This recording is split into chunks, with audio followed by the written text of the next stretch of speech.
This is 99% Invisible. I'm Roman Mars. This past February, the American Numismatic Association held its annual convention at the Savannah Convention Center in Savannah, Georgia. Good morning. 6 o'clock today. For the uninitiated, numismatics is the fancy word for coins and the study of coins. Okay, massive room. There are dozens and dozens and dozens and dozens of vendors. And that's reporter and novice numismatist Katie Thornton. This was my first time at a coin show, but right away I could tell that this convention was not necessarily catering to the merely coin curious. More than anything, this show was for collectors.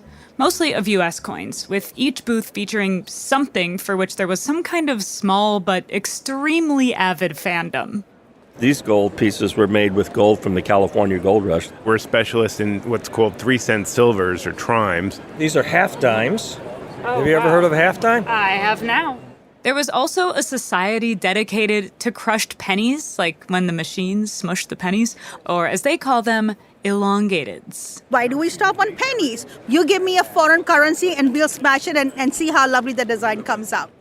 But Katie wasn't on the hunt for anything quite so niche. Instead, she was in Savannah to learn about what has to be the most widely collected coin in American history.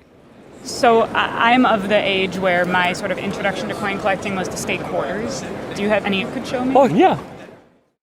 Of course, everyone in America knows about state quarters. Chances are you have one hiding in your couch cushion right now.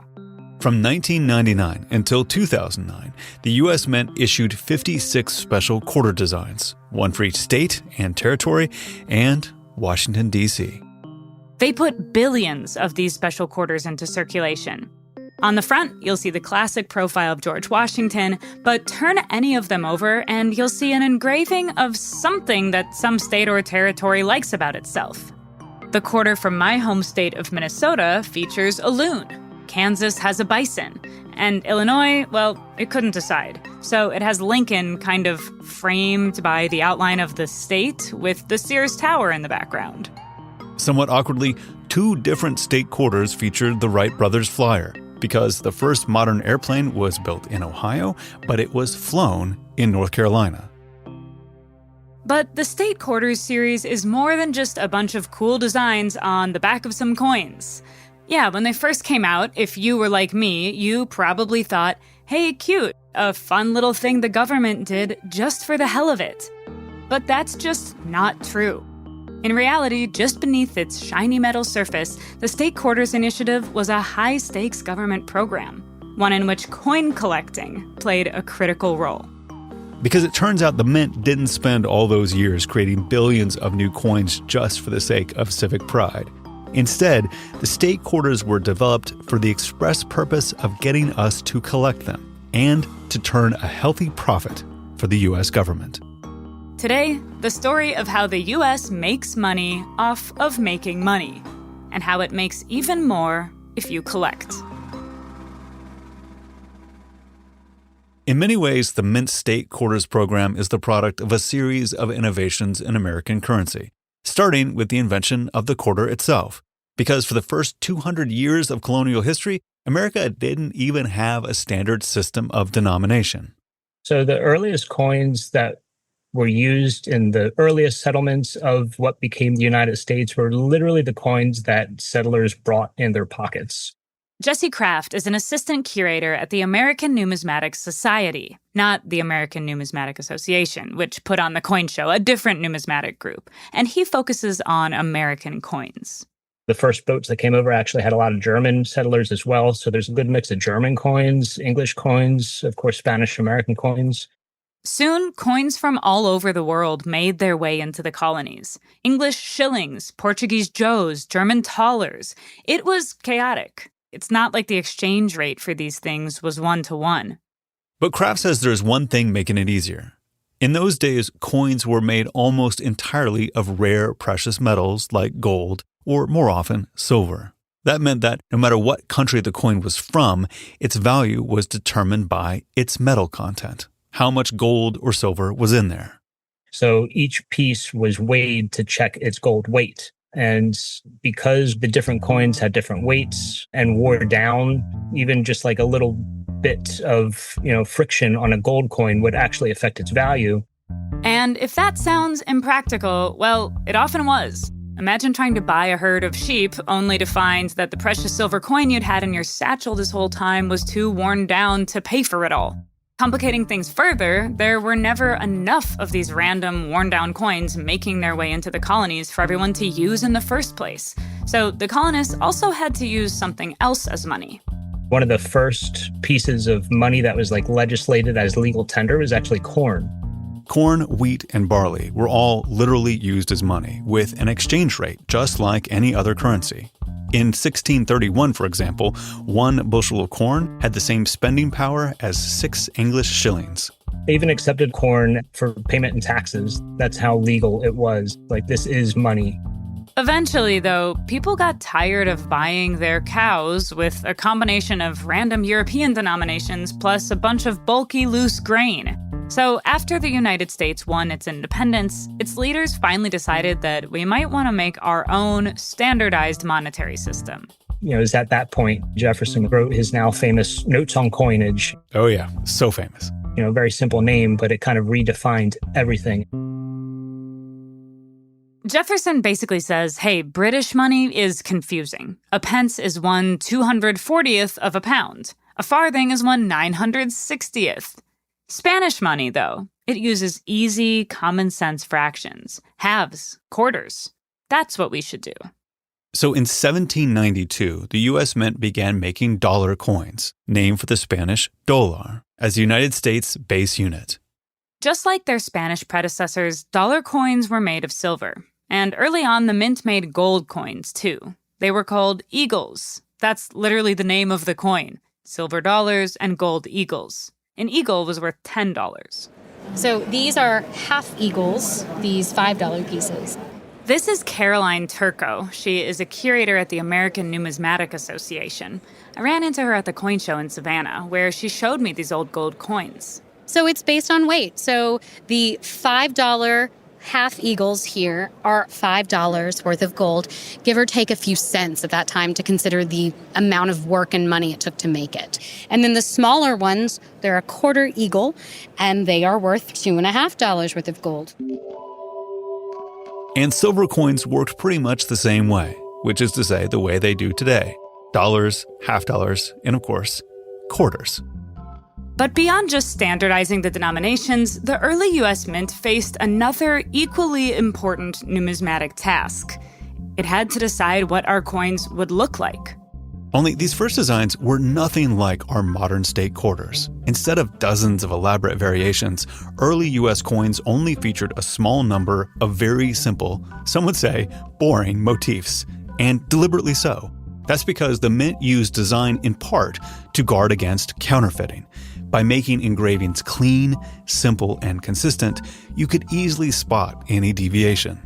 One of the reasons why they wanted to keep the designs so similar was if they all had minor differences, then a counterfeiter could create another coin with a minor difference that would just kind of be accepted. All these counterfeiting countermeasures required that the first U.S. coins all looked pretty much the same. And thanks to our first president, they didn't even have any real faces on them. The first U.S. Mint, they go to George Washington and they say, sir, we're going to need your bust to be made so that we can have your face on coins. But he says, absolutely not, because that is for a monarchy. And George is like, we literally just fought a war to get rid of our monarch. How dare you try to make me into that same symbol? And he said, over my dead body. Which, by the way, if you've seen a quarter recently, awkward. But even more than the concern over counterfeiting or Washington's living body, it was the technology of the time that limited the design of these early coins. Engravers in the 19th century had to carve designs by hand into a tiny steel stamp called a die, using even tinier little chisel tools. They didn't have electric lights, so they were doing this outside or in a window or straining their eyes in candlelight. Then they'd have to either put some metal under the die and hammer the image onto the coin to be, or stamp the design onto the coin with a press powered by human muscle, or horses, or eventually steam. Not easy. The first human figure allowed on a U.S. coin was Lady Liberty. But given the technological constraints, the mint's engravers quickly discovered there wasn't much you could do with her. Initially, it was mostly her head in profile with flowing hair. Later, her hair was tied up with a ribbon. Eventually, they figured out how to get her whole body on there. But even so, the coin designs from year to year were pretty bland. Until, finally, in 1904, President Theodore Roosevelt said, "Hey, our coinage is ugly." He actually described the design of American coins as atrocious hideousness. He was not playing around. And Theodore Roosevelt was like, "I want good stuff again." Luckily, at some point during Teddy's tantrum, he made a specific demand. The U.S. Mint, he urged, should import a near miraculous new device that had recently been invented in France.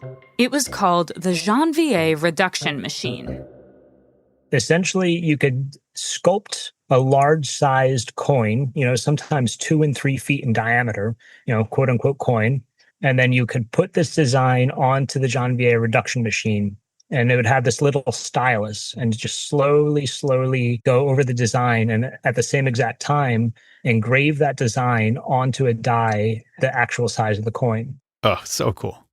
The Janvier machine allowed the mint to mass-produce coins with a level of detail that would have been impossible before.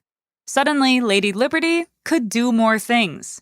Starting in the early 1900s, you got Liberty walking towards a rising sun, Liberty ascending a mountain with a Capitol dome in the background, Liberty with a winged Phrygian cap with a beautiful column wrapped in a vining olive plant on the other side.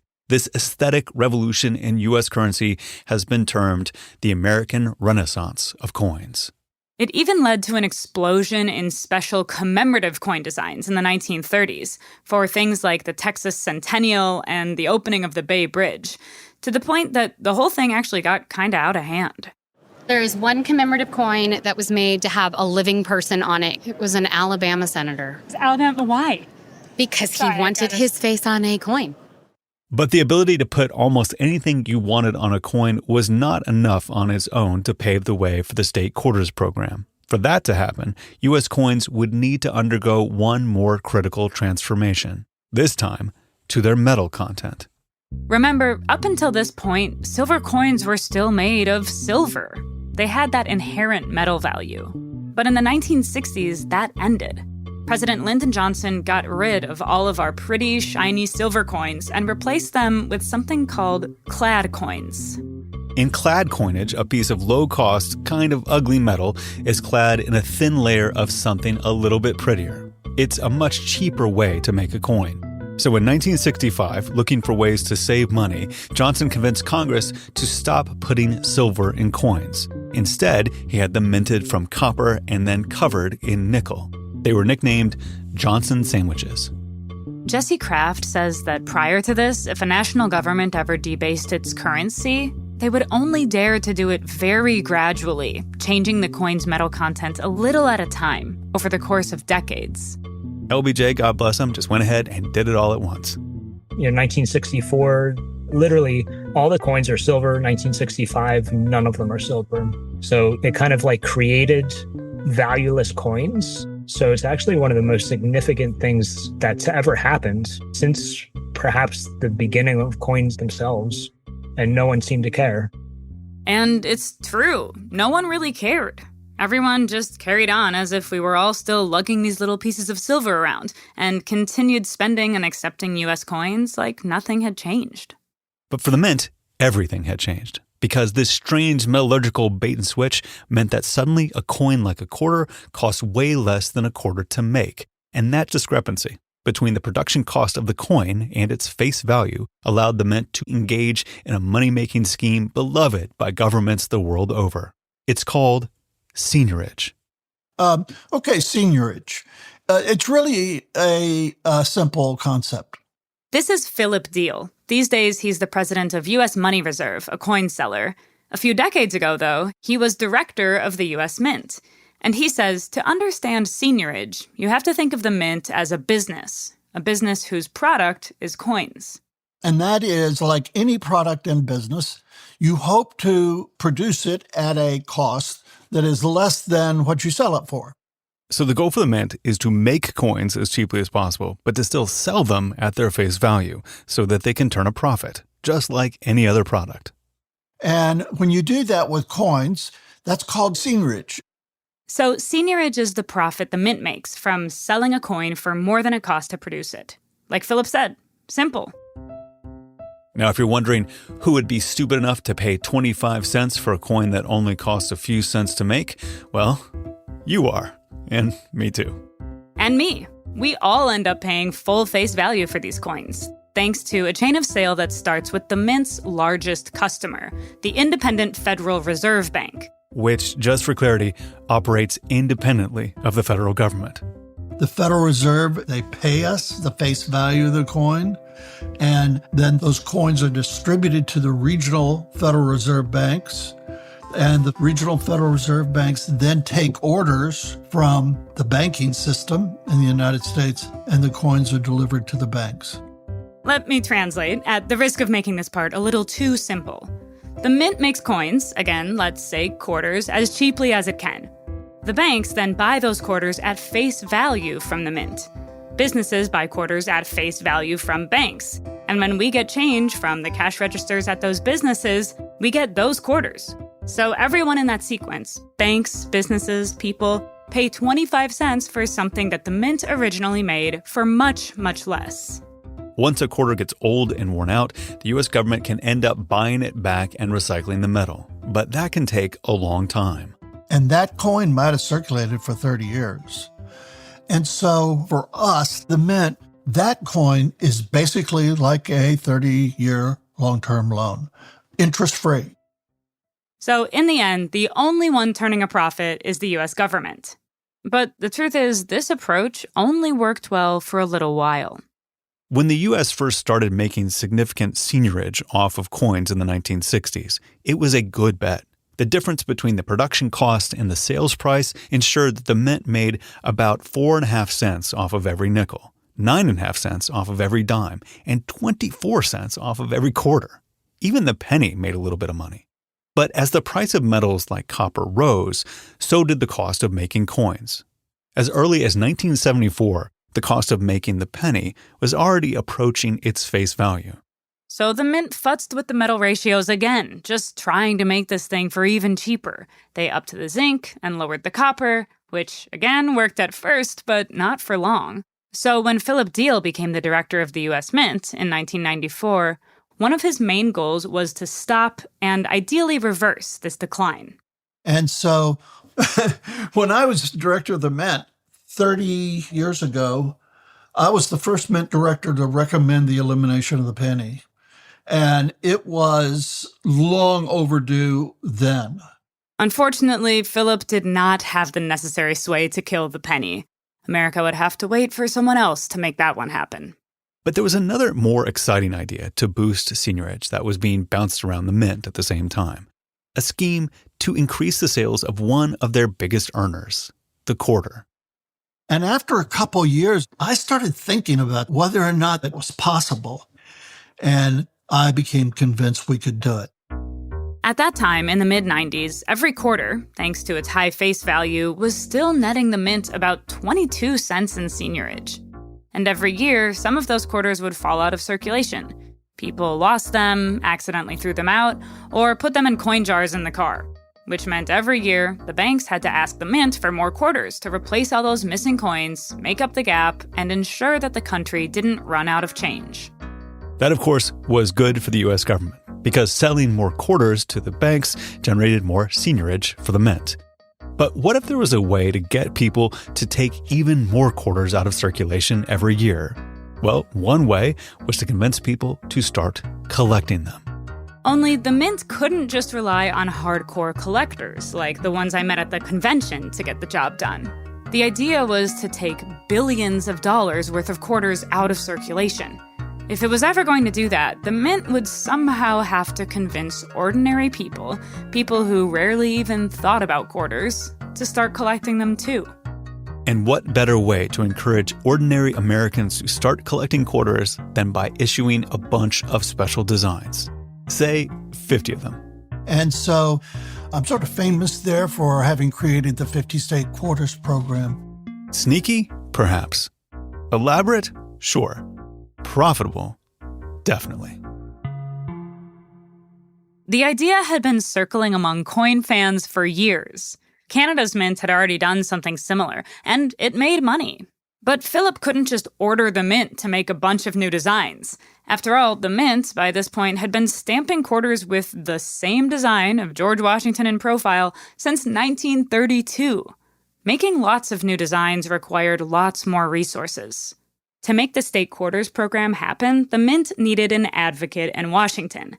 So Philip went to a congressman from Delaware named Mike Castle and laid out his idea. I said, now, this has tremendous education potential. Each one of the 50 states will have designs emblematic of the state. People in the state and students will become excited about it. Philip told him there was no way they could do all these coins in 1 year. He was thinking they'd roll them out 5 a year for a decade. But he didn't just want to release them alphabetically. That's boring. We're not teaching anybody anything. Instead, Philip suggested to the congressman from Delaware that they release the coins in the order that the states ratified the Constitution. And it just so happened that Delaware is the first state. And I knew that I could sell him on that with that line. And man, he bought. And he became such a champion of that. And I needed a champion. The mint needed the Treasury's approval, and the Treasury at the time did not like the idea. Too many things could go wrong. They wanted a study done. Everybody in Washington knows that studies are designed to kill proposals. It always. So the Treasury ran some numbers. Philip and his colleagues did too. How much seniorage each quarter would net the government, and also how many additional quarters they would get to sell to the banks due to people collecting them and taking them out of circulation. We looked at what's going to be the incremental increase in demand for quarters from people who want to pull them out of circulation and collect them. And the models came up with a range of 2.6 billion to 3.5 billion.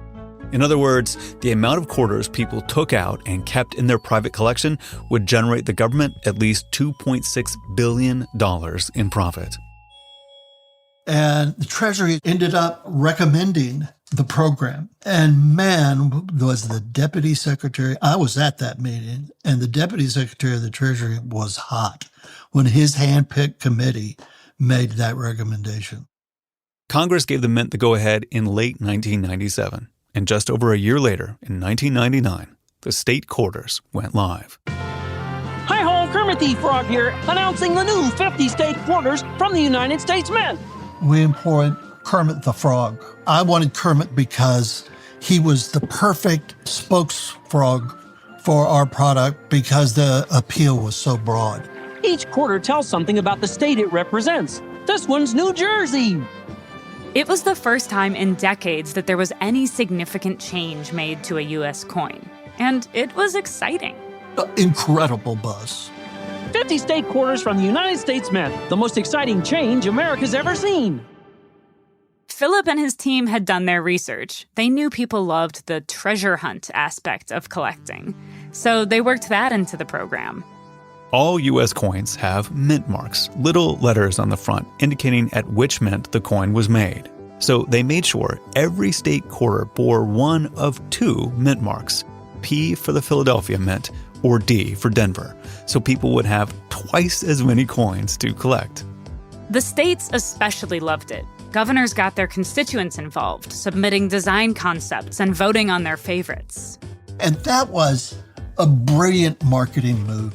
Because you got all this free earned publicity as each state's coin was coming up for production, and people would anxiously await the coin's release. That is true. If you were around when the state quarters first debuted, like I was, you will remember this. They were like the weather. Everyone talked about them all the time. Everyone. Kids loved it. Their parents loved it. We figured teenagers wouldn't care a bit. I mean, we were competing with computer games. How can coins compete with that? Hugely successful with teenagers too. In fact, I remember standing in lines at music concerts or restaurants and being around teenagers and young 20-year-olds who'd be talking about the quarters.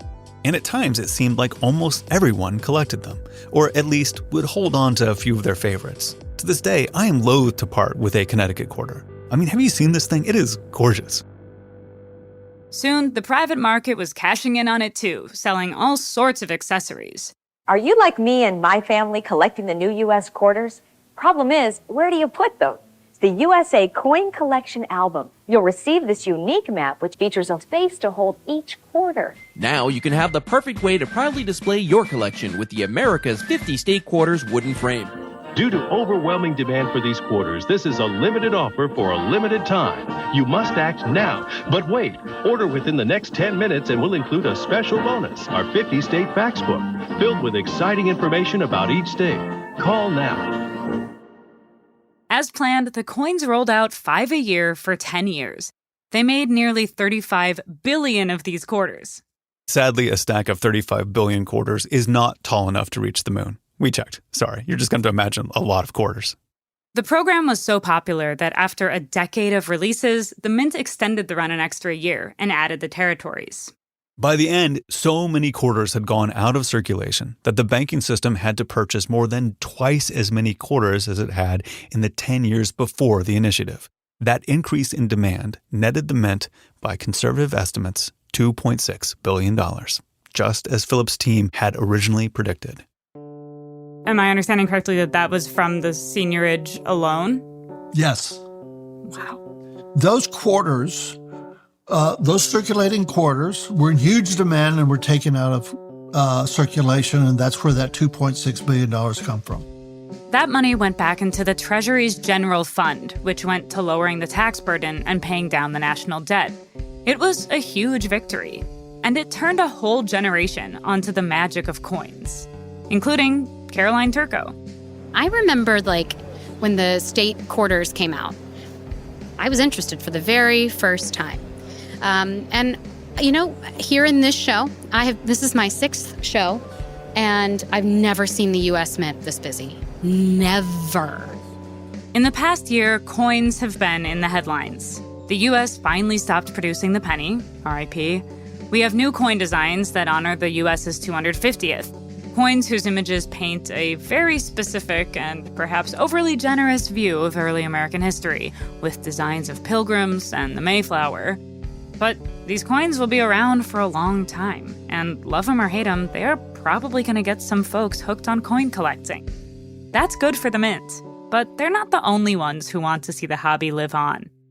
Every year, the ANA, who puts on the coin show, encourages collectors to do the apparent opposite of what the Mint intended and put some of the more unusual coins back into circulation.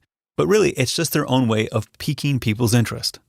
If you ever come across an old standing Liberty quarter or a wheat penny, there's a good chance you have a collector to thank for it. At which point, you get to decide, what's this coin worth to you? Ultimately, the state quarters program did something similar, just on a much bigger scale. It got so many of us feeling sentimental about these little hunks of copper and nickel, not just the coin nerds. I didn't have a set of state quarters, but my neighbor did. He had a book and everything. And when I found a state quarter, I'd gasp, put it in my pocket, and run over to Andy's house to see if he had Wisconsin yet. He always had Wisconsin. He always had whatever I found. But together, we took plenty of quarters out of circulation. The state quarters turned us all into numismatists. It put the collecting bug in all of us. At least a little bit. So when I was in Savannah, I bought a coin, minted just a stone's throw away from beautiful uptown Oakland, California. It's an S San Francisco mint quarter, so it's never been in circulation. I've learned in the coin world that when people say it's in mint condition, they mean it literally. Like someone got this from the mint and it never made the rounds. This one was made in 1951. That means it's almost all silver, and it has this really nice, bright sheen. But if you just glanced at this coin casually, there's a good chance you wouldn't think anything of it. I wouldn't have just a few months ago. I think I'd like to get this never circulated one from 1951. Okay. I got this quarter for $20. That's $4 over the intrinsic value, $19.75 over the face value. But I'm not planning on holding on to it for long. Call me a sucker, but I think this coin, this little piece of history, deserves to be out in the wild. You're going to put it in circulation. I'm thinking I might. Okay. Just to see if, to just think about somebody picking it up down the line. Absolutely. That's cool. Okay, let's do it. All right. Funny question, but do you take cash?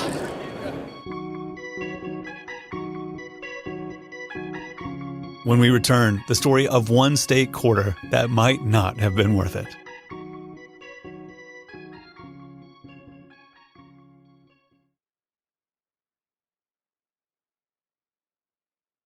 So we're back with Katie Thornton. Hey, Katie. Hey, Roman.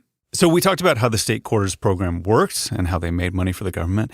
But I hear you have a story about the design of the quarters. Yes, I have a story of an adventure, or maybe a misadventure, in state quarter design.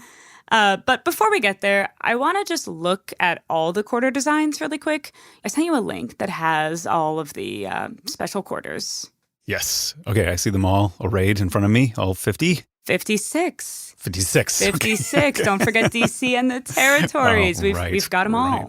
So if you open them up, I mean, do any stick out to you? Let's see. I like the bison on Kansas quite a bit. I like the bison. One strong image. Yeah.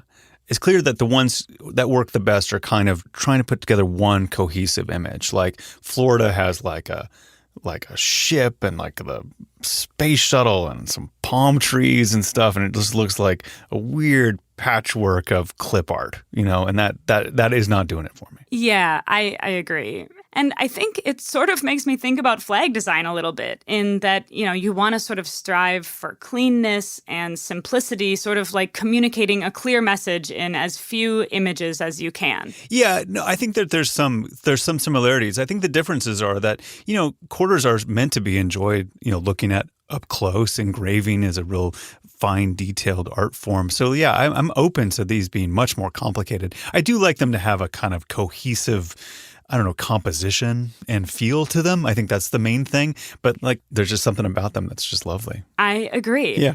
But Roman, I wanted to tell you about one person who I interviewed who really did not like the design of one of these quarters. Missouri. Missouri. Okay. Let me pull up Missouri and see if I can get a gander of Missouri. Yeah, for those of us who are not, familiar with the design of the Missouri State Quarter, will you give us a little description? Yeah, sure. It has the Gateway Arch there, and it has trees. So there's sort of an anachronistic combination of the arch and trees. And what it looks like a depiction of the Lewis and Clark expedition. So it looks like that's kind of their claim to fame with this quarter, is the beginning of the Lewis and Clark expedition. Yeah, right. So it's sort of like a handful of different things that are iconically Missouri. Yeah, it's definitely not hideous. No. But the person who was really upset about this coin design was the artist who submitted the original design concept. His name is Paul Jackson, and he's a well-known watercolor painter in Columbia, Missouri. And here's how he describes that coin.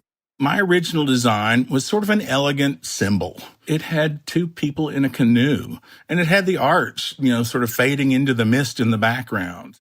I mean, that sounds like in the spirit of what we're looking at. So what is the problem? What did they change that he doesn't like? Well, yeah, I mean, the overall design concept stayed the same. But Paul says the devil is in the details. Take the arch, for example. In the U.S. Mint's version, it looks like it's crossing the river from Illinois to Missouri, and it's shaped like a McDonald's French fry bent over. It's very misshapen. Well, I mean, it looks like an arch. But maybe it's not a factually accurate arch. I can understand this is the issues with depicting things on coins, but does he have other issues with the design? Yes, he certainly does. Instead of two guys in a canoe, it had three, Larry, Moe, and Curly. They're going downhill, upriver, and the arch crosses the river from Illinois to Missouri. Plus, the trees are made of broccoli. Plus, the trees are made of broccoli. Okay, so he doesn't like the way the trees are drawn, which when you say that they look like broccoli, they do look like broccoli. I can see what he's talking about. So, how did these changes get included into the final design based off of his original painting? Yeah, so Paul submitted his original design for the Missouri State Quarter Contest to the First Lady's office, which was running the competition back in 2001. He had collected coins as a kid, and he thought his design would be a cool way to honor the bicentennial of the Lewis and Clark expedition. So he was really stoked when he won. And for a while, not much happened. He says he didn't hear anything. But then, in the spring of the following year, he got a message. I got the first email from someone in Georgia saying, what do you think about what the U.S. Mint did to your state quarter design? And at that point, I had no idea. I didn't know what the U.S. Mint had done to my state quarter design. The Mint's design looked kind of like Paul's, but Paul and others thought it was just really ugly. There was clearly something wrong. They dumbed it down to the point where it was unacceptable. It was just unusable. And they misspelled the word bicentennial. Well, they must have fixed that, right? I would hope so, but they did eventually just get rid of that word altogether. Well, good. Did they offer any explanation as to why the design changed and what the redesign process was like? Yeah, Paul says he didn't get much from them. The Mint said it was uncoinable, and they said that Paul didn't understand, metal flow and things like this. Oh, sure. Uh-huh. And I guess multiple private mints who make, special tokens and things like that reached out to him, and they were like, oh, this is coinable. We would love to make it. Huh. But Paul says, from the Mint, they just sort of sprung these design changes on him. Wow. Paul doesn't seem like he was a person that was going to let this go. No, he was not going to let this go. He was not going down without a fight.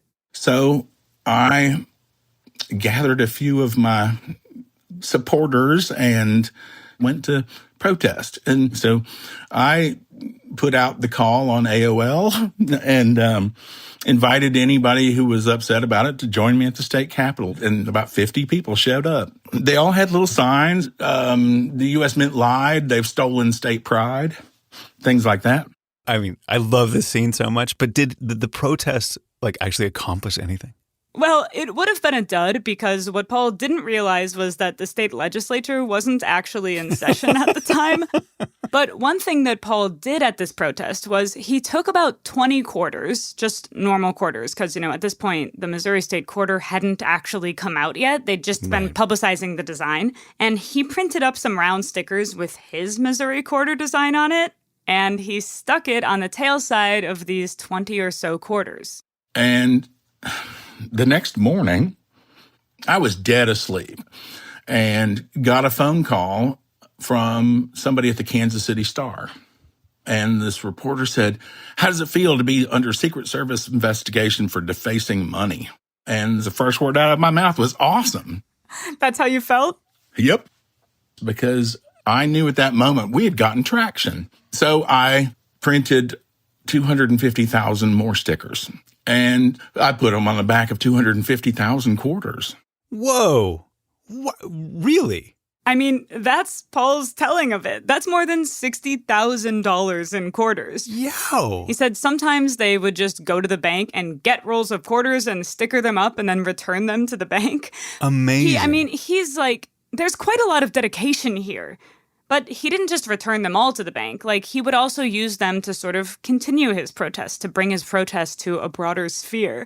So we took the show on the road and went to D.C. and spent nothing but rolls of stickered quarters for gas, food, and lodging the entire way.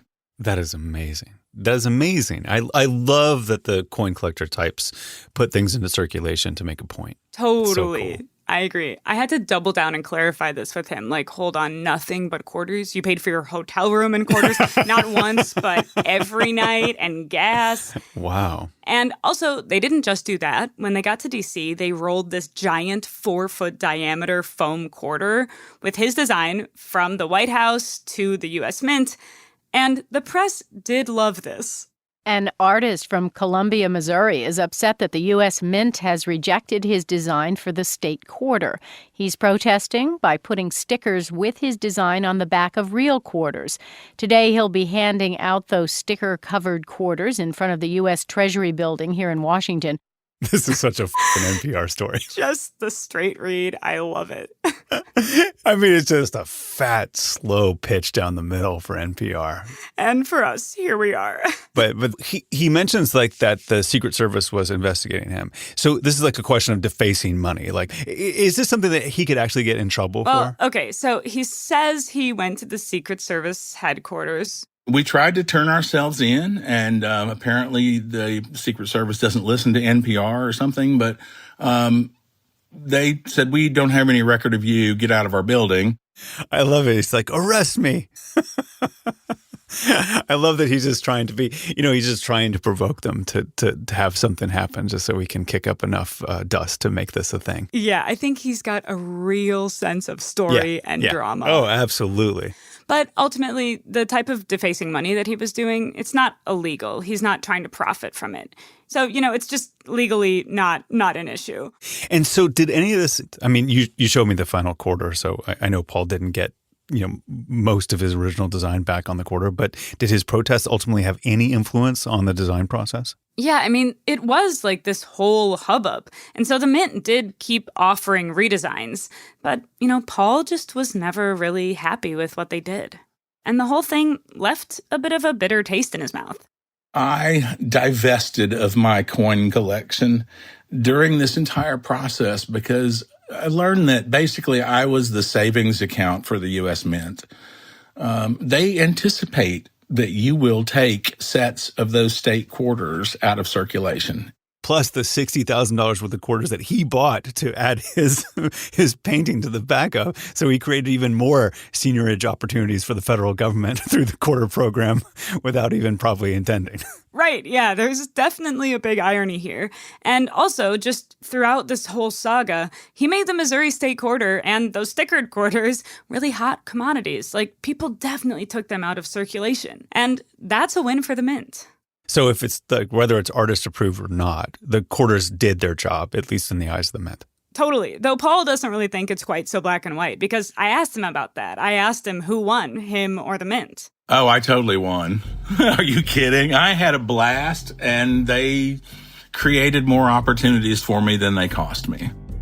I'm just part of the Paul fan club at this point. What a guy. What a guy. Thank you, Paul. Thank you for your diligent effort fighting for your coin. Well, Katie Thornton, thank you so much for this. I had a great time making this episode with you. Thanks so much, Roman. Me too. 99% Invisible was reported this week by Katie Thornton and edited by Joe Rosenberg. Mixed by Martin Gonzalez. Music by Swan Real. Fact-checking by Sona Avakian. Kathy Tu is our executive producer. Kurt Kolstad is the digital director. Delaney Hall is our senior editor. The rest of the team includes Chris Berube, Jason DeLeon, Emmett Fitzgerald, Christopher Johnson, Vivian Leigh, Lashma Dawn, Kelly Prime, Jacob Medina Gleason, Talon and Rain Stradley, and me, Roman Mars. The 99% Invisible logo was created by Stephen Lawrence. We are part of the SiriusXM podcast family, now headquartered 6 blocks north in the Pandora building in beautiful, uptown, Oakland, California. You can find us on all the usual social media sites as well as our own Discord server. There's a link to that as well as every past episode of 99PI at 99pi.org.